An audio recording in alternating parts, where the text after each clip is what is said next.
This is Anna Patterson with the North Carolina Housing Coalition.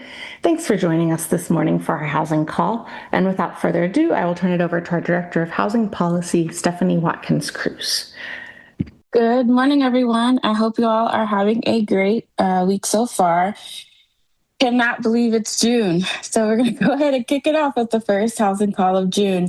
Thank you to all of those who joined us in Raleigh last week for bringing it home 2026. It was really wonderful to see a lot of you. The energy, as always, is amazing.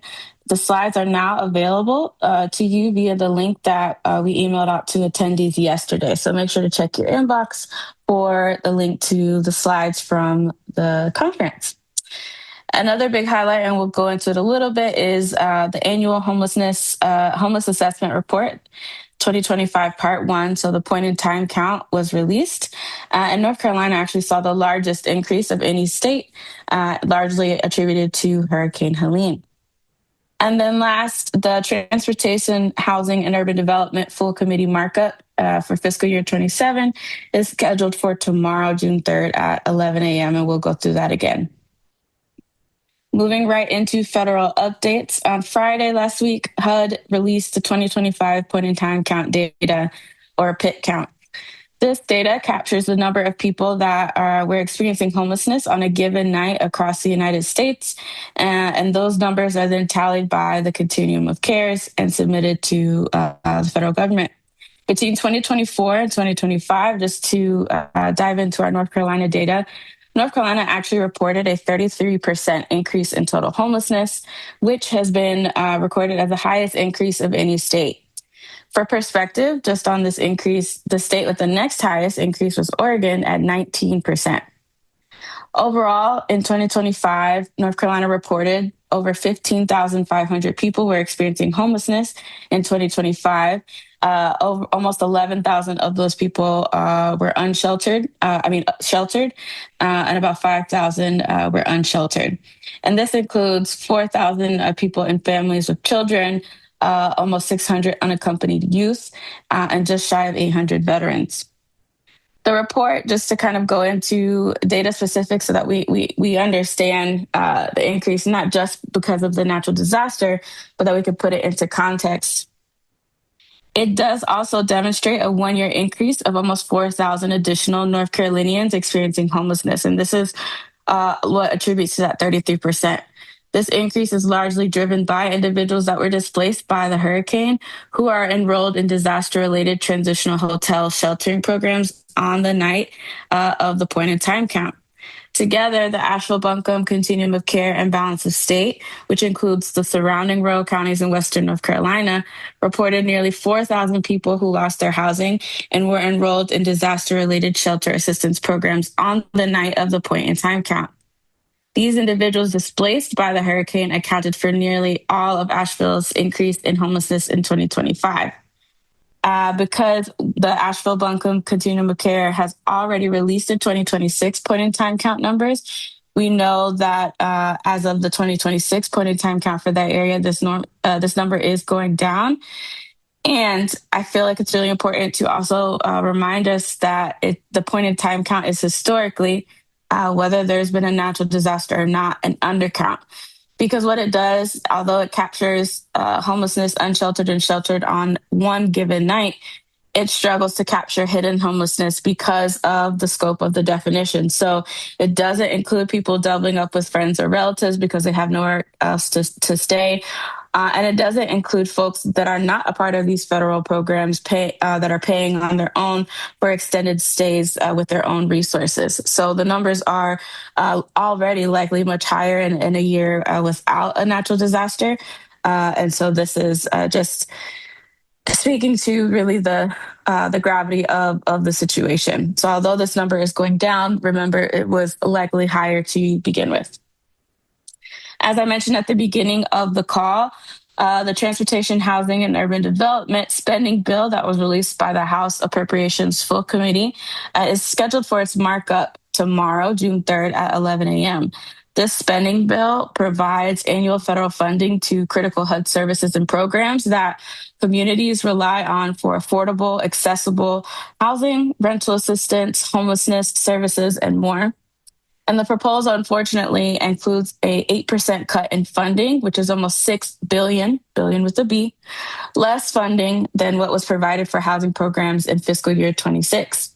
So to see the latest analysis and overview of the bill from our partners at the National Low Income Housing Coalition, we'll link that in the call notes for you. But we also are going to provide a link to the stream to stream the full committee markup again tomorrow at 11 a.m. That's what will be happening, and you'll be able to watch that stream. There's also been a kind of interesting a report released by the HUD secretary that essentially talks through supposed state and local best practices for home construction and recommends that the baby be thrown out with the bathwater. We're going to dive a bit deeper into this in our policy update next week, but it's really a continuation of what a kind of diversion from what we know to be best practices in solving the housing crisis. And we know that there are smarter ways of balancing the need to both produce more housing with the need to protect workers, the folks living in those homes, the environment, as well as civil rights. So keep an eye out for an interesting kind of overview of that piece and honestly, the dangers that this diversion from best practice and this kind of promotion of this rhetoric really says for our field.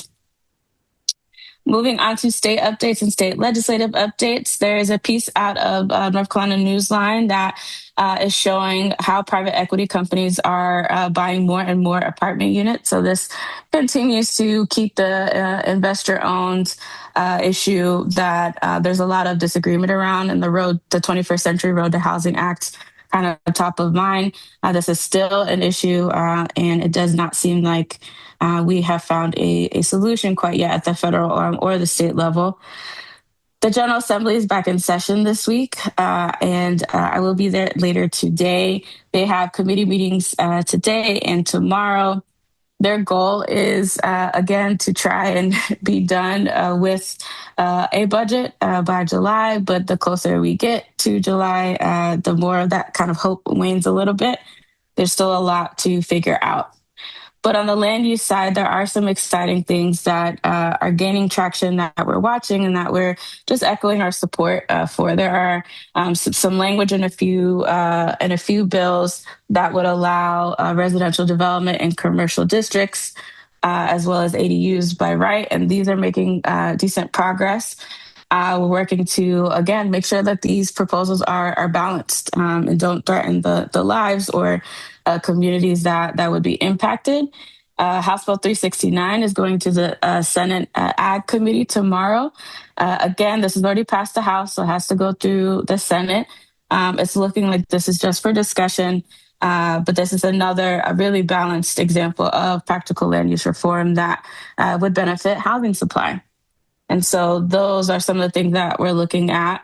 Of course, we are continuing to keep an eye out and also develop resources with partners around the dangers of the proposed property tax levy limit, that constitutional amendment that passed a few weeks ago. And there's a piece out of NC Newsline that highlights how this could devastate budgets of North Carolina's smaller counties. The Senate Regulatory Reform Committee will be hearing one of the regulatory reform acts that has some land use components in it tomorrow at 10 a.m. And there's also another committee seeing Senate Bill 445 today. That's another version of the Regulatory Reform Act that has other land use components as well. As always, we have an updated bill tracker with short session bills and topics that we are following, and we try and keep that as up to date as possible. We have several disaster recovery updates. There are kind of the highlights or the latest news that has been circulating the most is the shift or decision by the city of Asheville to shift federal housing funds to single family repair as well as to replace lead pipes. And then in Western North Carolina, we did want to share that the pre-screening tool for Renew North Carolina's multifamily construction housing program is now open. And even though this is not a requirement, this will help determine eligible projects prior to the official notice of funding opportunity release. And so highly recommend using this pre-screening tool to get ahead of this process. Local headlines include what we mentioned last week and the week prior. Governor Stein in his executive order number 36 about expanding housing opportunities for all North Carolinians. Kind of following that, Governor Stein also has been highlighting the importance of construction apprenticeships and their role in that executive order in improving housing opportunities for all North Carolinians, really showing the intersection between housing and workforce development. Hendersonville unveiled their affordable housing plan with 48 different initiatives. And then we are watching the Cary's affordable housing situation as the mobile home park Chatham Estates recently uprooted around 140 households. And looking at different ways that educators are trying to figure out how to build affordable housing communities for fellow educators. Last but not least, we move on to reports, events, and resources. Of course, there are a lot of reports that we'd love to share with you all. There's one from the Pew Charitable Trust looking at the benefits of building homes near jobs, stores, and transit and how that helps leverage and save public dollars. There's also another out of the Brookings Institute looking at how states can incentivize investments to find new capital for businesses and housing. Another piece from the Bipartisan Policy Center looking at homelessness, housing markets, and federal policy, and looking at the local lessons and policy implications that we've learned from so far. And then last but not least, moving on to events, we have several events. There are several webinars. There's an interesting one hosted by the Opportunity Starts at Home campaign that we're a part of. And members, New America and Schoolhouse Connection will be hosting a webinar on June 18th from 3 to 4 p.m. talking about when college and housing collide, addressing homelessness among college students. There will also be a webinar on federal fair housing basics, specifically hosted by Justice and Aging on Wednesday, June 24th from 2 to 3 p.m. The National Fair Housing Alliance is hosting their 2026 conference, Building the Future We Deserve, Solutions for America's Fair and Affordable Housing Crisis. They'll be hosting this in DC. And so there are virtual and in-person registration options if you all are interested, as well as the National Alliance to End Homelessness is hosting their 2026 conference in Capitol Hill Day, July 8th through the 10th. And then if you're not there, you should check out the Charlotte Planners Meetup hosted by the North Carolina chapter of the American Planning Association, Thursday, July 9th from 6 to 8 p.m. In South End. As always, there's a lot more in the call notes for you all to check out. So once the recording is out and the notes will be posted on our website, you can also find this recording and share it with your colleagues and friends, either by going to the website or wherever you get your podcast. Thank you, as always, for tuning in, and please don't hesitate to reach out if you have any questions. We will talk to you next time. Have a great rest of your week.